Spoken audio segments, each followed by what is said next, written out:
In this episode of Locked On Capitals, Alex Ovechkin finally does it. He passes Jaromir Jagr by getting number 767, and it was a great game for rookie Axel Fjallby as he gets his first NHL goal. We'll talk about all of that and more next on Locked On Capitals. Locked On Capitals, your daily podcast on the Washington Capitals. Part of the Locked On Podcast Network, your team every day.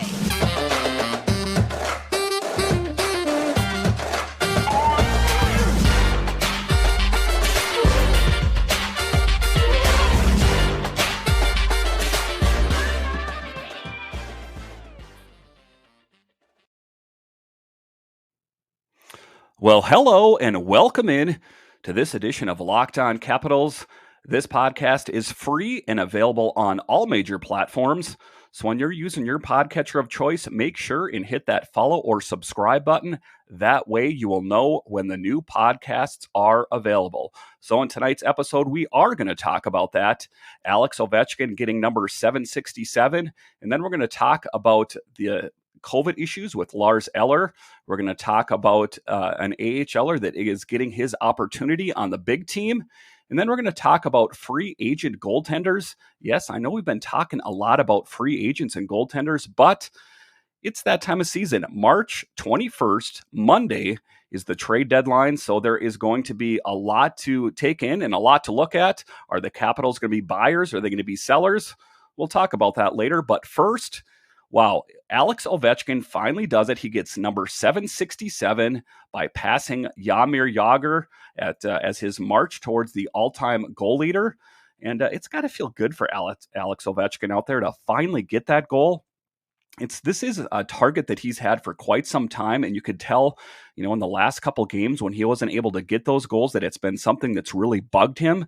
So for him to finally get that is a big deal. And then Jagr had a message he posted on Twitter. He says, "As you know, I didn't retire from hockey yet, and there's a chance I might come back to the NHL and start chasing you." Wow, what a cryptic message. But to be honest with you, I really wouldn't put it past Jaromir Jagr to do something like that. The guy is still in great shape, and he's in his 50s. So I'd like to think he's kidding, but maybe not. Maybe he's thinking to himself, there's no way that Alex is going to take my record. I don't know if that's the case, but possibly. So it was a great game all around. The Capitals ended up beating them. Like I said, it took a shootout. It was going back and forth and back and forth. I think that Barry Trotz was really pushing the buttons for the New York Islanders.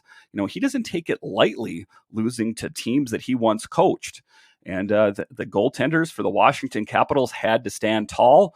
It was Vitek Vanacek, the number one netminder in the Washington Capitals organization, versus Varlamov, a former Cap. So it was a great game all around out there. Like I say, it's goals from Anthony Mantha and Alex Ovechkin. And then just the play of Vitek Vanacek. He faced 32 shots and made 29 saves. That's good for a .906 save percentage. And Vitek Vanacek is just continuing to hum along and go about doing his thing. He's just claiming his spot as the number one netminder in the Washington Capitals organization. But to get back to Ovechkin here, he had a heck of a game, and I think he has his sets set on Gordie Howe next with 801 and Wayne Gretzky, the great one, at 894. And I think it's something that Alex is going to be able to do if he just is patient. The biggest thing is he just can't think about it too much, because if he starts doing that, then he's going to end up choking, and then he might not do it. I mean, Alex is a player who's in his mid-30s, and don't tell him that, though. I think that he is aging like a fine wine and continues to play better as the years go by.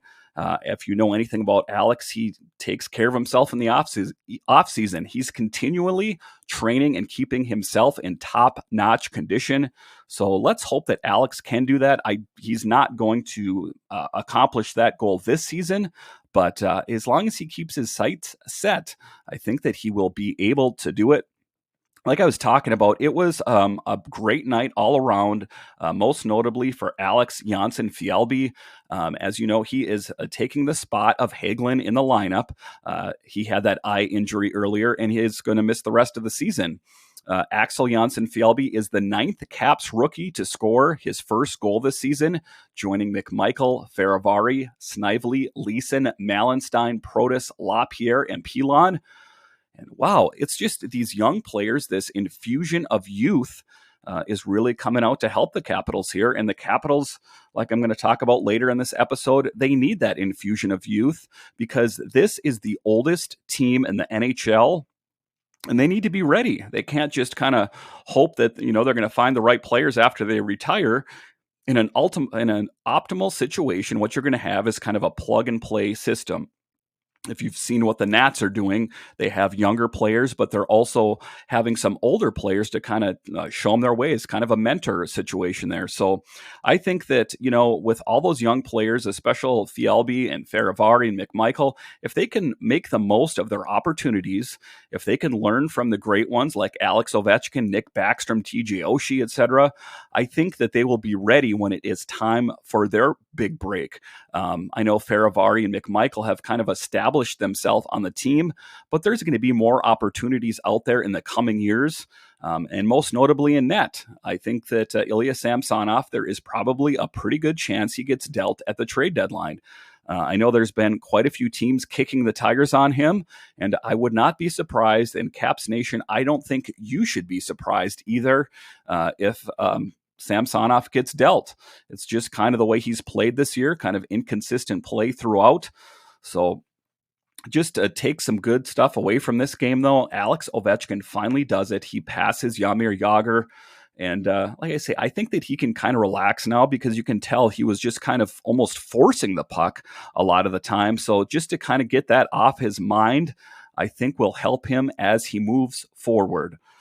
So then the Capitals have a busy schedule this week. They have a day off tomorrow, but after that, they're just going to have to they're not going to be able to rest and, kind of enjoy this. They're going to be able to enjoy it for the night, but then they have to prepare for their next opponent. This is the time of year that I've pretty much given up on all my New Year's resolutions, but not this year. I'm sticking to my resolution to eat right thanks to Built Bar. It almost feels like it's not really a resolution because I actually enjoy eating them. Have you tried their puffs? If you haven't, you're missing out on one of Built Bar's best tasting bars. Puffs are the first ever protein-infused marshmallow. They're fluffy, they're marshmallowy. They're not just a protein bar, they're a treat. And they're covered in 100% real chocolate. Puffs are a fan favorite with some incredible flavors. Yummy cinnamony churro, coconut marshmallow, banana cream pie. They're so good. These are going to be your new favorite. All Built Bars are covered in 100% real chocolate. Yes, Puffs included.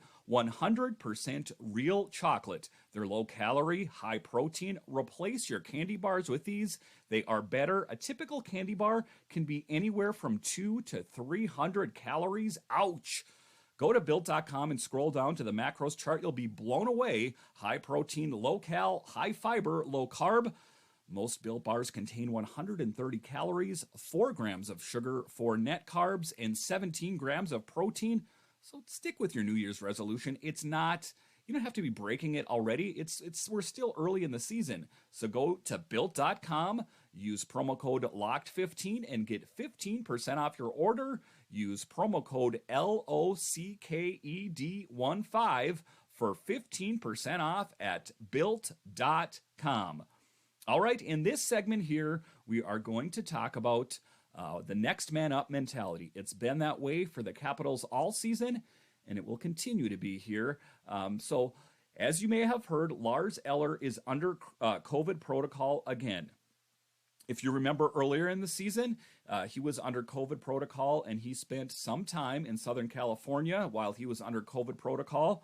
And now he will be spending some time in Vancouver, also again under COVID protocol. But his loss is Mike Vecchione's gain. That's right, with Lars Eller out due to COVID protocol, the Washington Capitals needed an extra forward, so they called Mike Vecchione from the Hershey Bears. He has 36 points this season in the AHL. To be honest with you, before I was kind of like doing some research on this and reading articles. He wasn't a real familiar name to me. I know some of the bigger names that were down there, McMichael and Fucali and Hendricks LaPierre. I guess he's not in Hershey right now. but he was not a name that really kind of stood out to me. But the 29-year-old's 36 points ranks second on Hershey, and his 24 assists lead the team in that category. He's also scored 12 goals. The 5'10", 193-pound forward is just 4 points shy of tying his AHL career high in points in a season in the 17 and 18 season with 40 points.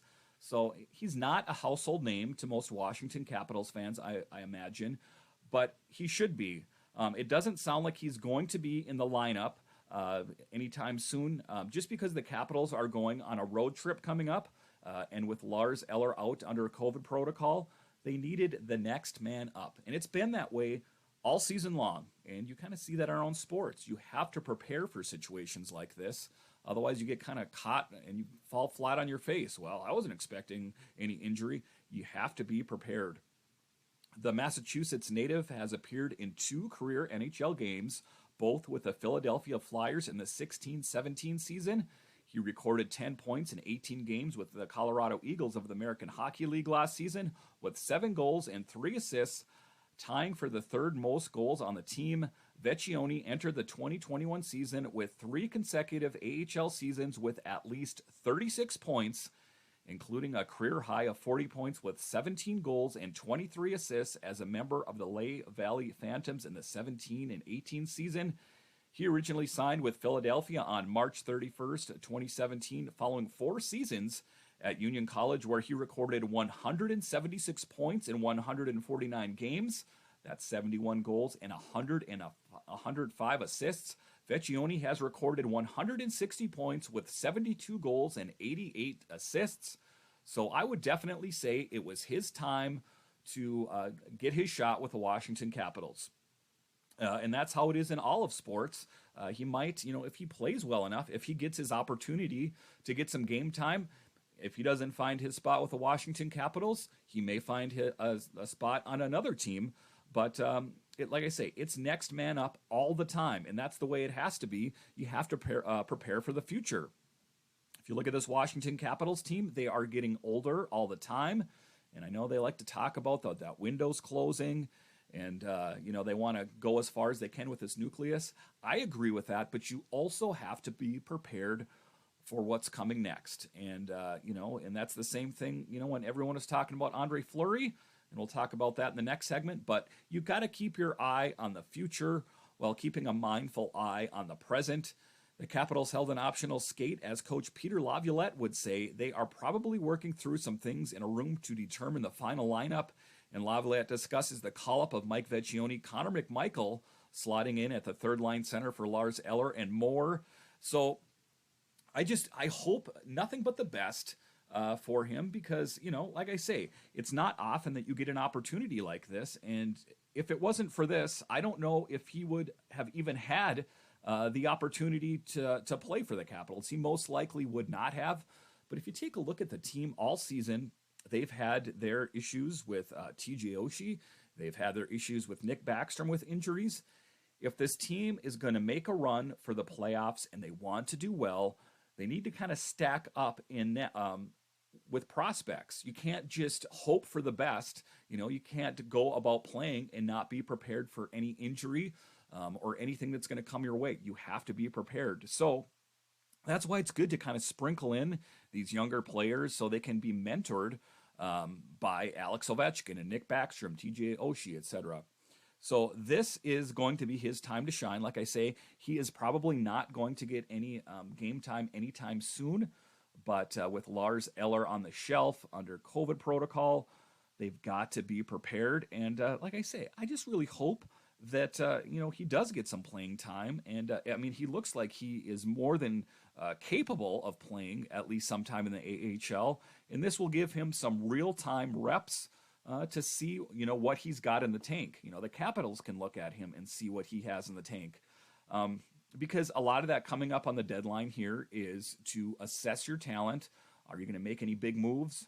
Because, as we've talked about, they need help in net, but they also need some depth defensemen and depth forwards.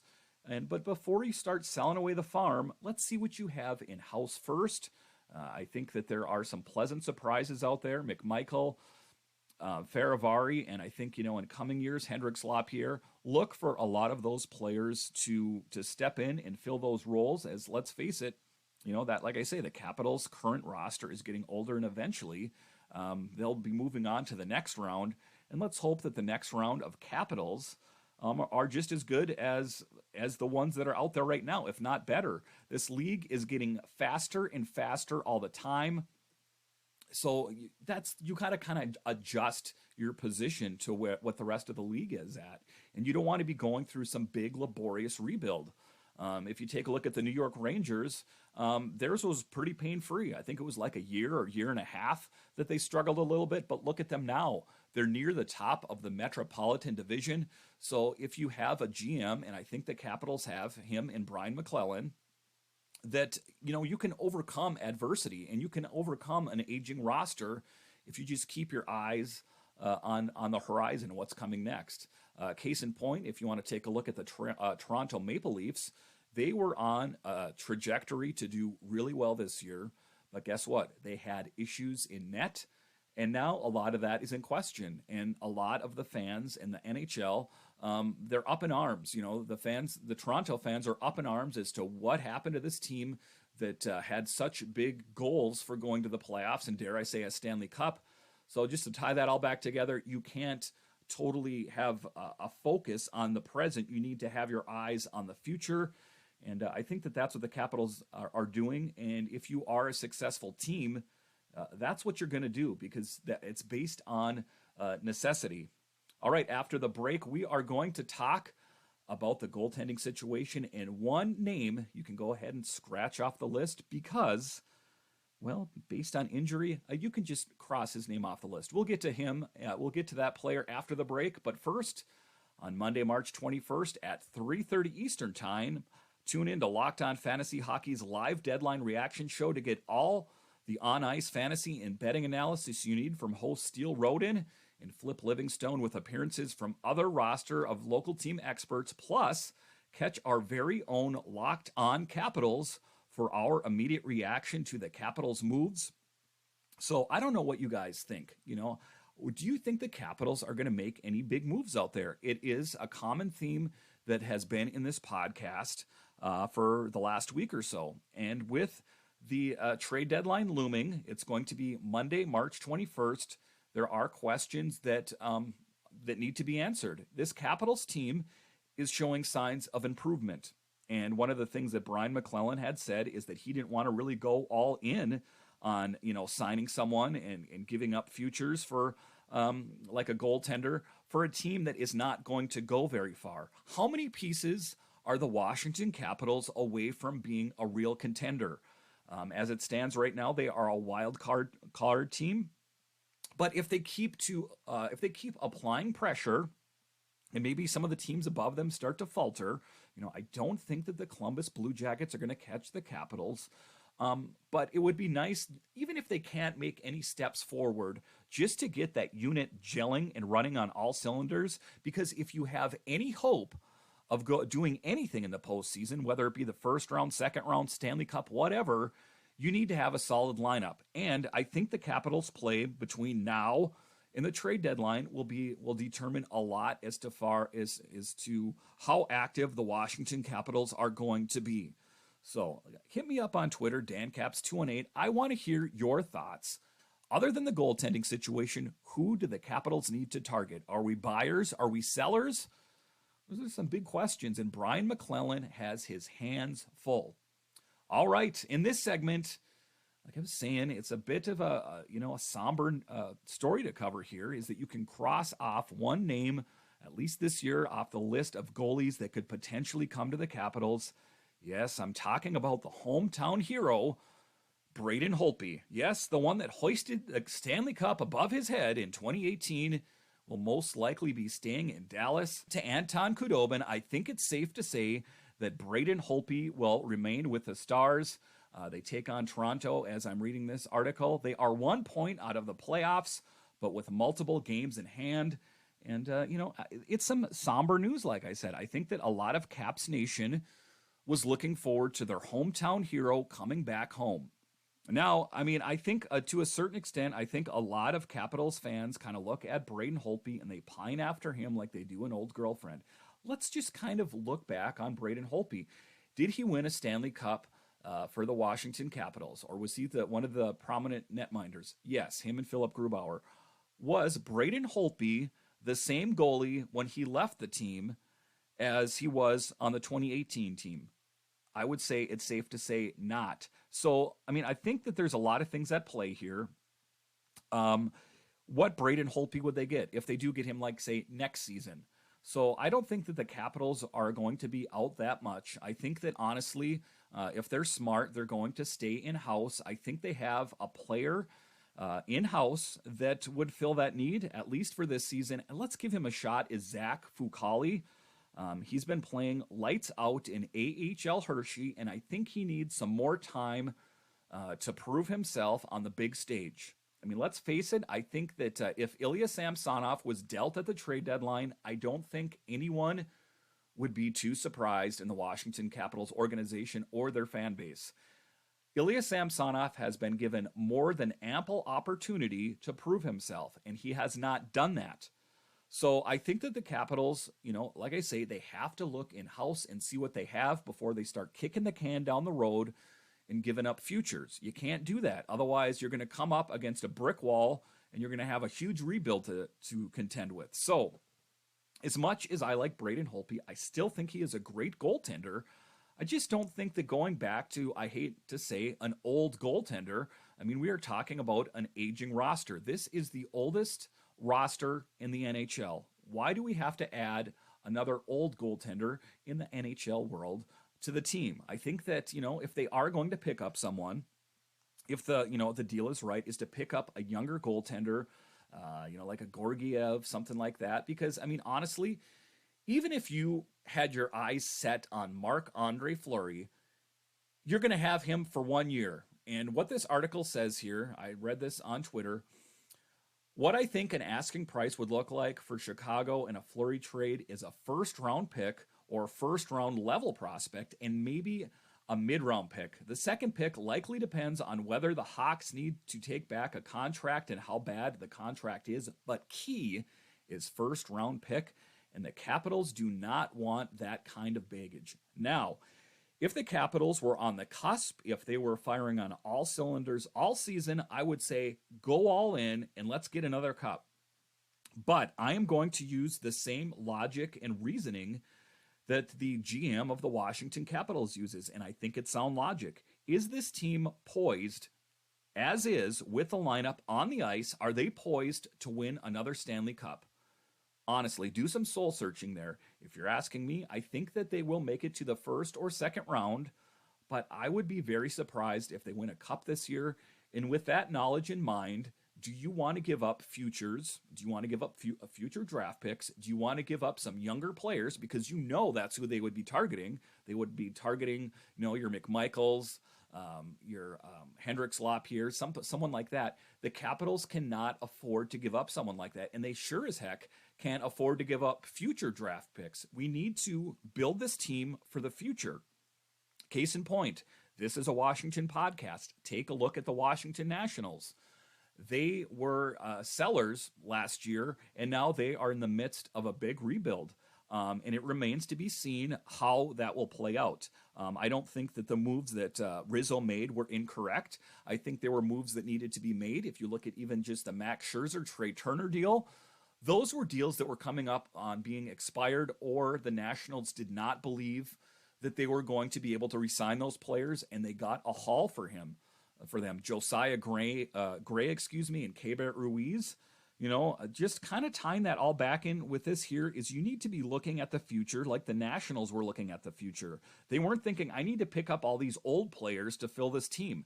Now, I know you might want to argue with me because you saw them sign Doolittle and Anibal Sanchez and all these older players. What you need to do in a situation like this is you need to pepper in some experience with those rookie players so they can be mentored and they can learn a thing or two.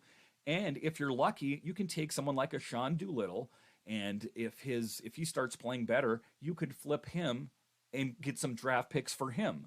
So that's kind of just how it goes. And I know that we're talking baseball and hockey, but this is a Washington area podcast. So bear with me. I assume there are some Nationals fans that watch the Capitals games. Just to keep your eyes on the horizon, you can't just want to win right now. Because if you want to win right now, it's just not going to happen. They did not play that way this year. And you don't want to know something? I would really love to be proven wrong. If the Capitals go on and win a Stanley Cup this year, I will eat my words. But I do not think that is going to be the case. Back to the Holtby thing. The Stars announced Tuesday that veteran goalie Anton Khudobin underwent right hip surgery, knocking him out approximately 6 months. Holtby, who's only made 2 starts for Dallas since the beginning of February, is dealing with a lower body injury. Without Khudobin, the Stars are down to 2 goalies in Holtby and starter Jake Ottinger. Ottinger has emerged as the Stars' primary goaltender for the season, posting a 19-8-1 record in 28 starts. To go along with a .918 save percentage, Holtby has been highlighted as a possible player on the move before the March 21st trade deadline, but now the Stars have much less incentive to send him elsewhere. In 22 starts, Holtby is 10-10-1 with a 2.7 goals against average. Dallas is also just 1 point behind the Vegas Golden Knights for the final wildcard spot in the Western Conference playoffs. So, I mean, that is what I'm talking about. And looking at his record, it looks pretty promising, doesn't it? But are you going to sell the farm to get Holtby back? And, I know that we want to kind of hop in a time machine and go back to 2018, but that's not going to help this team. They need to have their eyes on the future, their eyes on the prize. And anyway, it doesn't really matter because Braden Holtby is not going to be available. Goalie had been seen as the Capitals' biggest need at this year's trade deadline, though the talk had quieted with recent strong play by Vitek Vanacek. But Holtby is an obvious fit given his track record and familiarity with the franchise. If Dallas holds on to Holtby as its primary backup, the Capitals will have to look elsewhere for reinforcement between the pipes. And I think that ultimately that is what the Capitals want to do. They want to go younger. And take a look at what's out there. There are some big-name goaltenders out there, but, there's like Jonathan Quick and Marc-Andre Fleury. Like I've said in previous podcasts, who I would circle on the list that I've seen in front of me so far, unless there is some outlier out there that I have not seen, would be Georgiev. Every time the Washington Capitals played the Rangers and he was in net, he always played well from my recollection. So if they are, in fact, going to go outside of the organization to pick up a goaltender, I think that's who they should pick up. But like I said, give Zach Fucale his opportunity. He's earned it. And I just think it's going to be one of those situations where if you don't give him his due, he is going to find his way to another team. And that's the last thing the Capitals want. They don't want to lose someone like a Zach Fucale, do they? They don't. They want to keep him because there are a lot of aspects to his game that remind me of Braden Holtby, to be honest with you. Braden Holtby of old, shall we say. So let's kind of hold the line and let's not get crazy. Let's not just give away the whole team unless the right opportunity presents itself. And how will you know if the right opportunity presents itself? We'll keep it to Locked On Capitals. That's right. We are going live on trade deadline March 21st at 3:30 p.m. Eastern. Keep it locked here to Locked On Capitals, and I will keep you updated on all the news on the Washington Capitals. If you want up to the minute updates, go to Locked On Caps on Twitter, and I will be tweeting out all day all the transactions. I do not know how busy the Capitals will be. But if there is a big trade, or even if there isn't a big trade, maybe you're just going to be, getting a guy for Hershey or the Stingrays. Regardless, keep it locked on to Locked On Capitals, and I will keep you updated on all the news and all the transaction for the Washington Capitals. Now make your second listen Locked On Fantasy Hockey. Host Steele Roden and Flip Livingstone help you become the expert of your fantasy league. It's free and available wherever you get your podcasts. And I want to thank you for joining me on this edition of Locked On Capitals. I will talk to you guys again next time. Thank you for listening.